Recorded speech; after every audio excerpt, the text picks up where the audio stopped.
반갑습니다. 미풍입니다. 3기 신도시 대폭망, 공급 차질에 따른 부동산 공포 확산이 되고 있다는 내용으로 간략하게 한번 알아보도록 하겠습니다. 지금 목이 좀 안 좋아서 한 며칠 쉬었어요. 이틀 정도 쉬었고 혹시 코로나가 아닌가 싶어서 코로나도 검사 받았는데 다행히 음성이었습니다. 그래서 목 감기가 좀 있어서 리커버리 하고 있는 상황입니다. 그래서 제가 좀 짧게 방송을 하도록 하겠습니다. 목소리가 안 좋은 상태에 양해 좀 부탁드리도록 하고 조금 힘드네요. 저도 지금 소리가 잘 안 나와가지고. 네. 그래서 저는 이렇게 생각합니다. 신도시, 3기 신도시 사실은 할 필요가 없었습니다. 지금 3기 신도시를 하자고 하는 가장 큰 이유가 서울이죠. 서울의 아파트 가격이 오름에 따라서 신도시를 만들어서 대규모로 공급을 하자는 정부의 의도인데 3기 신도시가 왜 필요가 없냐면은 이제 서울을 중심으로 한 도시 팽창은 이미 끝났습니다.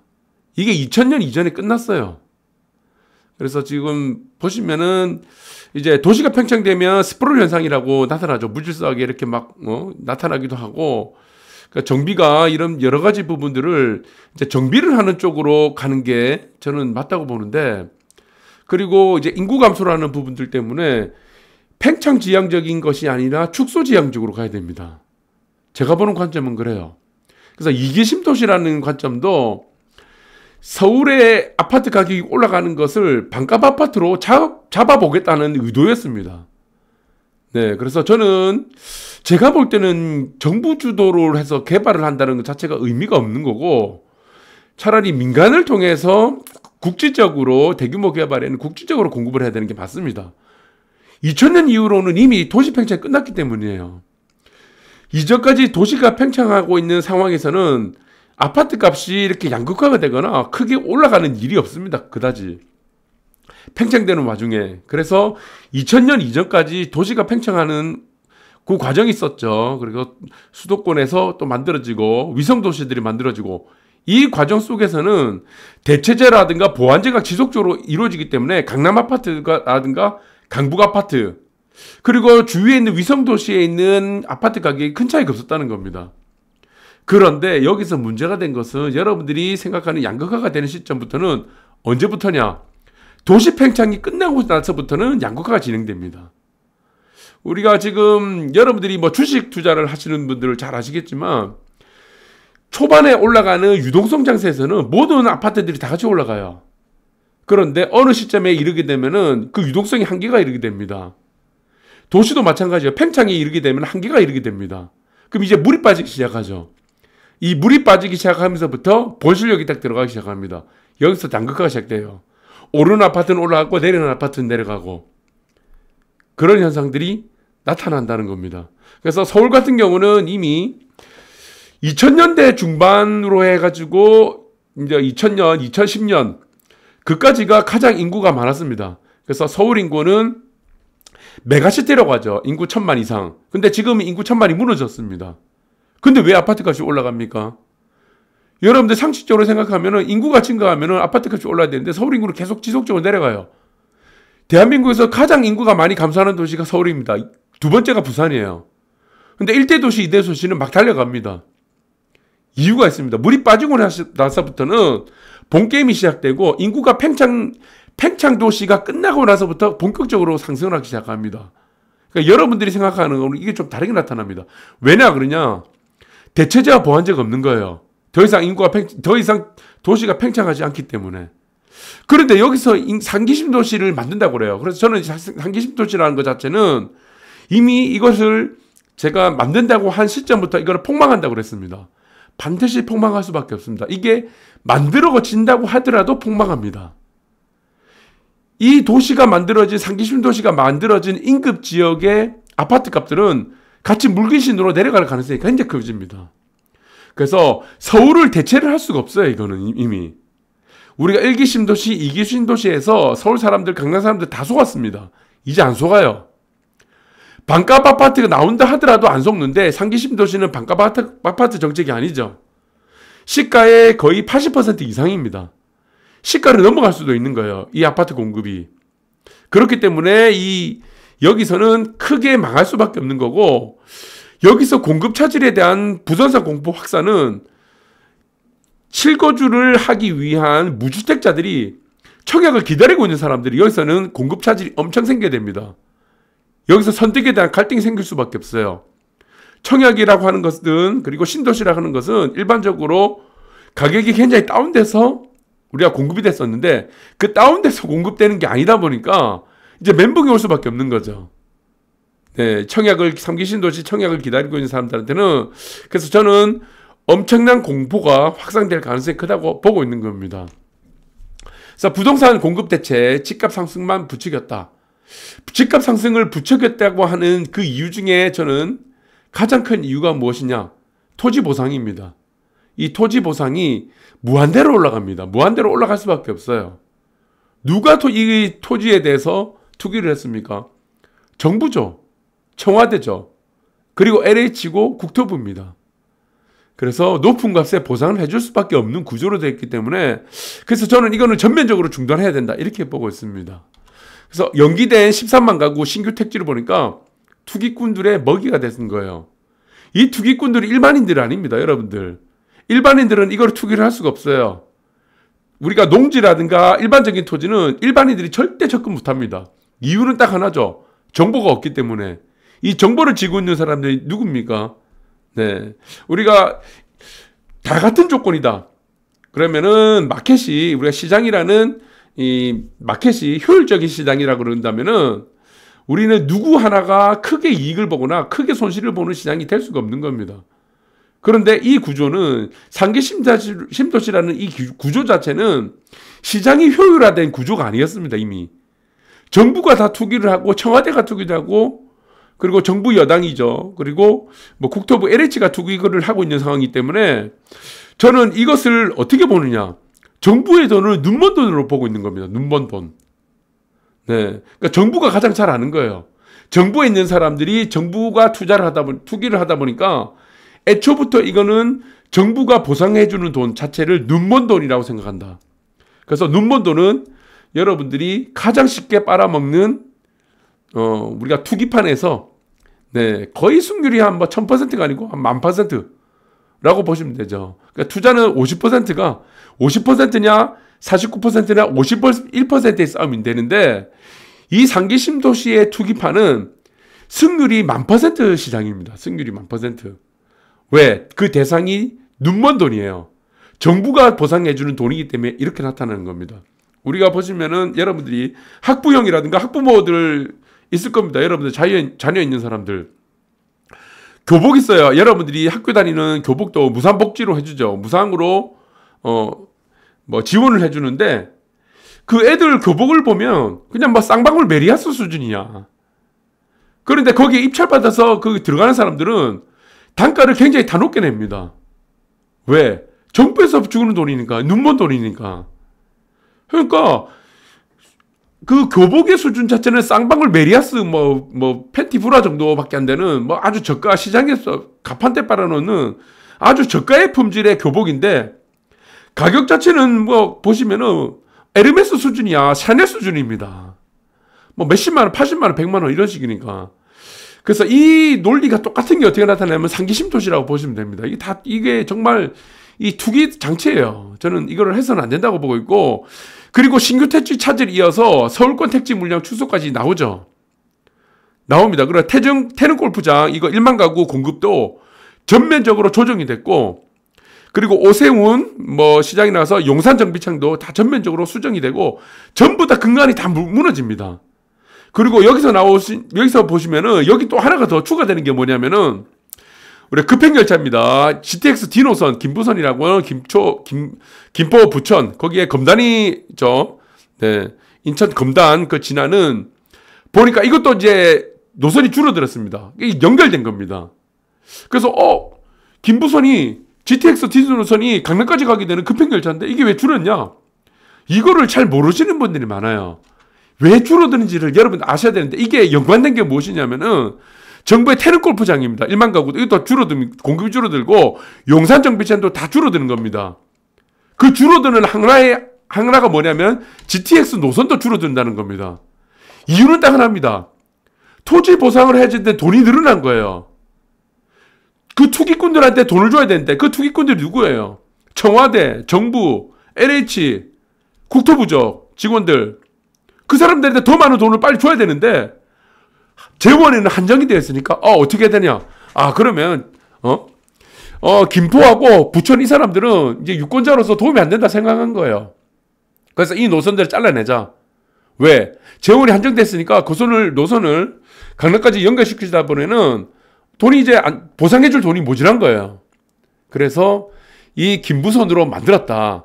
그리고 앞전에 보시면 용산 정비장과 태릉 골프장도 공급을 줄일 수밖에 없다는 거다. 그래 보시면 됩니다.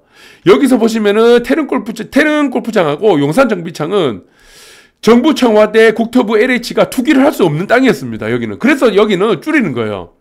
자기들이 투자한 땅들은 절대 줄이지 않습니다. 보상을 어떻게든 해주겠다는 거예요. 그 대신 여기서 피해보는 사람들, 이 정부 청와대 이 투기꾼들에 의해서 피해를 보는 가장 큰 사람들이 누구냐면은 김포 부천입니다. 그리고 검단 인천. 그냥 여기서는 이 도시들은 버림받은 도시다 보시면 됩니다. 그래서 여기서 보시면 GTX D 노선 있죠. 급행열차. 이게 보시면은 강남까지 연결되어 있는 급행열차인데 줄일 수밖에 없었다. 네. 그래서 여기는 제가 볼 때는 부천을 여기서 보시면 송도에서 올라가는 GTX B 노선하고 이게 이제 중복이 됩니다. 부천에서 만나서. 그래서 여기는 이제 조금 좀 메리트가 많이 줄어들 것 같습니다. 네, 이쪽은 그냥 주거를 하는 거죠. 이 도시 사람들은 유권자라서 정치공학적으로 봤을 때 너희들은 좀 필요 없다. 이렇게 생각하는 겁니다. 우리들은 투기꾼들이 더 중요해. 투기꾼들한테 보상해주는 돈이 더 중요하다고 생각하니까 이 사람들은 그냥 잘라내서 버리는 거죠. 어차피 여기서 GTX A, B 뭐 있죠. 여러 가지가 있는데 여기서 또 뭐 도로라든가 뭐 여러 가지 뭐 교통 이것들을 해결하는 부분에서 다 해줄 수가 없다는 겁니다. 보상금을. 그래서 보상금 정도가 산정이 되는 부분들이 아직까지도 알 수가 없다. 그래서 분양가를 상기심도시는 알 수 없다는 부분들을 여러분들이 잘 새겨 들으시고, 이 이면에 왜 지금 GTX D 노선이 축소가 되었는지를 여러분들이 원인을 잘 아셔야 된다는 겁니다. 이게 다 정치 논리예요. 정치 논리라는 거고, 투기꾼들이 뭐 자기들이니까 돈 갖다 바쳐야 된다. 눈먼 돈이다. 그렇게 보셔야 되고, 그래서 저는 김포 부천 그 라인 있죠. 하락이 불가피합니다. 앞으로 여기서 가장 큰 피해자고, 뭐 어떻게 심한 말을 제가 하기도 조금 그렇지만, 그래서 조금 불리하다. 그래서 이렇게 보고 있는데, 여기서 우리가 지금 눈여겨봐야 될 것은 교통호재라는 부분입니다. 교통호재에 따라서 지금 수도권 일대도 서울도 마찬가지지만 집값이 극명하게 지금 양쪽으로 갈리고 있습니다. 이게. 네, 이 양쪽으로 갈린다고 하는 것은 그냥 흑백 논리적인 상황이라 보고 있습니다. 오르는 거는 오르고 내리는 건 내린다. 그러면은 부천하고 여러분들 보시는 저 김포 쪽에서 오는 그 라인들은 어떻게 되겠습니까? 집값을 좌우하는 우리가 가장 큰 요인이 딱 두 가지가 있습니다. 첫 번째가 교통이에요. 교통이 개선된다는 건 무엇입니까? 제가 계속 방송국에서 언급해드렸던 긍정적 외부 효과입니다. 긍정적 외부 효과 중에서 가장 큰 게 무엇이냐면 교통입니다. 그래서 교통이 개선되면은 집값은 반드시 올라갑니다. 그 지역에. 두 번째가 무엇입니까? 첫 번째 교통이고 두 번째는 인구입니다. 인구가 늘어나는 지역은 집값뿐만이 아니고 부동산 모든 것이 다 올라갑니다. 인구를 결정하는 건, 인구의 증가를 결정하는 것, 그 두 가지가 또 무엇입니까? 첫 번째가 무엇이냐? 직장입니다. 일자리. 두 번째가 무엇이냐? 관광지입니다. 그래서 크게 보면은 우리가 집값에 영향을 주는 요인들, 뭐 인구를 뭐 나누지 말고 세 가지로 나누고 본다면은 첫 번째 교통, 그 다음에 일자리와 관광지. 그렇게 보시면 됩니다. 관광지는 여러분들이 아시는 제주도 우리가 왜 올랐는가? 관광 수요가 늘어나면 무조건 올라가게 돼 있습니다. 집값이 뿐만 아니고 뭐 다 올라가요. 물가도, 그 지역의 물가도 올라가고 뭐 땅값도 올라가고 건물값도 올라가고 이렇게 보시면 됩니다. 그래서 두 번째 여기 요인 있죠. 기업 투자하면 일자리 늘고 집값 호재. 제가 금방 아까 좀 전에 말씀드렸던 내용입니다. 교통 회제 긍정적 외부 효과. 그 다음에 기업 투자 늘면 무조건 일자리 늘어나니까 일자리 늘어나면 무조건 집값은 올라간다. 그래서 저는 뭐 판교라든가 끝에 광교, 교자로 끝나는 그 도시들이 있습니다. 예, 그 지역이 앞으로 그 지역이 더 올라갈지 내려갈지는 무엇으로 판단해야 됩니까? 거기는 이미 교통이 다 끝났잖아요. 그리고 그쪽에는 관광지가 아니잖아요.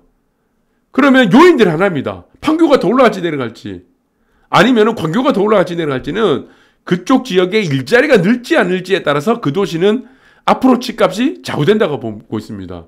그래서 그런 특수한 지역들이 있습니다. 특수한 지역들은 강남에 무슨 한강 조망권이 있는 아파트라고 경우가 다릅니다. 경우가 완전히 달라요. 그리고 나머지 하나 어디입니까? 관광지죠. 관광객들이 올라가면은 부동산 무조건 올라갑니다. 그 인간 집값 무조건 올라가요. 왜? 유동인구가 늘어나기 때문에. 유동인구가 줄어들어갔고 집값과 땅값이 올라간 사례는 단 한 번도 없습니다. 전 세계 역사상 인류 역사 5천만 년 동안 유동인구가 올라가면은 유동인구가 많아지면은 반드시 집값과 땅값이 올라갔고 건물값이 올라갔고 유동인구가 줄어들면은 반드시 집값과 건물값과 토지값은 내려갔습니다. 일본이 보시면은 대표적인 사례가 오사카입니다. 그리고 도쿄의 관광 중심지죠. 남들은 다 빠지고 있었습니다. 30년 동안. 그런데 이 지역들은 어떻게 됐습니까? 일본의 대표적인 1대 도시, 2대 도시, 오사카, 관광지, 일본의 핵심지의 관광 중심지는 어떻게 됐냐? 1년에 40%씩 올라갔습니다. 1년에 40%. 여러분 통계자를 보시면 아시겠지만 전체적인 평균은 올라가는 게 없는데 양극화의 극을 달렸다는 겁니다. 그래서 관광객들이 모이는 유동인구가 늘어나면 무조건 올라간다. 그래서 저는 부산을 잘 보셔야 됩니다. 부산. 부산에 있는 해안라인들을 여러분들이 집중적으로 잘 보셔야 돼요. 왜 그러냐? 코로나 사태도 있지만 앞으로 또 이런 전염병이라든가 이런 사태는 또 계속적으로 추가적으로 나온다고 보고 있습니다. 그런데 이전에 보시면 아시겠지만 제주도가 왜 그리 땅값이 올라갔습니까? 땅값이 많이 올라갔고 집값이 많이 올라갔던 지역은 100배까지 올라갔습니다. 일본 같은 경우는 17억 배요. 17억 배. 올라가지 않은 외곽 쪽과 올라가는 지역이 집값 차이가 한 평당 가치가 17배 차이가 아니고 나중에 17억 배까지 났습니다. 17억 배. 그래서 저는 제주도 사례를 보시는데 여러분들이 이제는 제주도를 여행을 가시는 분들 있지만 잘 안 가요. 왜? 제주도는 섬이기 때문에 그 육지에 있는 사람들에 대해서 이질감을 많이 느낍니다. 그래서 이게 덤태기도 많이 쓰고 그런 부분들이 굉장히 많아가지고 물가도 많이 비싸서 인프라도 많이 부족하기 때문에 그래서 저는 국내 관광지는 앞으로 부산으로 간다고 보고 있습니다. 기존에 제주도에서 부산으로. 그럼 부산이 어떻게 되겠습니까? 그래서 저는 부산의 해안라인 쪽을 유심히 보라. 앞으로. 인구가 늘어나기 때문에 유동인구가 반드시 늘어나기 때문에 코로나가 끝나게 되면은 본게임 들어갈 거다. 그렇게 보아야 되는 게 저는 제가 보는 관점이기 때문에 이 부분들을 여러분들 잘 보시기 바라고 이제 보시면 이제 결론은 저는 이렇게 보는 거죠. 상기 신도시는 정부와 청와대와 LH라든가 국토부가 투자한 땅들은 아마 될 겁니다. 아마 될 거예요. 전체가 다 될 수는 없을 거예요. 나머지 GTX D 노선을 축소시켰고 태릉이라든가 용산 정비창 일부 지역은 또 축소시킬 겁니다. 그러나 자기들 정부 관계자, 정부 여당에다 이 사람들이 투자한 땅은 무조건 할 거다. 근데 이 분양가를 알 수 없다는 겁니다. 분양가. 저는 여러분들이 생각하는 분양가는 분명히 아닐 가능성이 크다. 그래서 상당히 높을 가능성이 큰데 거의 시가에 근접하거나 80에서 한 시가 근접하는 수준까지도 충분히 나올 가능성이 있다라는 부분이고 그래서 저는 이제 지금 현재의 민주당하고 여당이죠. 정부는 선을 그을 가능성이 굉장히 크다고 보고 있습니다. 그래서 당대표가 된 송영길 1가구 1주택 재산세는 완화, 현실화나 저는 이거 이미 말씀드렸죠. 네, 이거 이런 옛날 얘기를 하는 저 방송이 아니라고 그랬습니다. 그거 다 말씀드렸고, 이거는 일회성이다가 말씀드렸습니다. 전부 다. 재산세, 종부세. 네, 그리고 여기서는 1가구 1주택만 재산세 완화되는 부분도 있지만, 2주택자, 다주택자도 어느 정도 완화됩니다. 큰 폭은 아니지만. 왜? 종부세가 산정이 되는 공시지가 자체가 올라가는 부분도 크고, 그리고 공제가 되는 부분들이 1가구 1주택 자분들에게 더 많이 강화될 겁니다. 이 부분들이 크기 때문에, 1가구 1주택들에 대한, 앞으로 세금적인 부분들은 메리트가 굉장히 커질 것이다.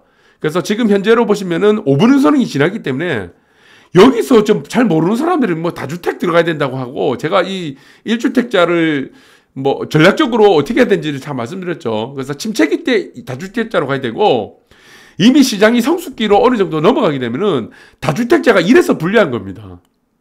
다주택자가 세금 때문에 굉장히 불리해지는 거예요. 시장이 과열화가 시작되고 어느 정도 5분 선이 넘어가게 되면은. 그리고 1가구 1주택자가 있고, 그리고 다주택자가 있고, 1가구 다주택자도 있습니다. 1가구 2주택자도 있고. 그래서 여기서는 가장 큰 혜택을 보는 것은 1가구 1주택자 완화라고 보시면 되고, 그리고 지금 송영길 대표가 얘기한 것도 LTV 완화, 이 완화폭을 알 수가 없습니다. 완화폭을 뭐 10% 정도로 얘기하고 있는데, 송영길 그 민주당 대표가 그 전에는 뭐 90%까지 완화를 하자고 했었는데, 그건 저는 현실성이 없다고 보고요. 네, 그래서 어느 정도 완화가 될 거다.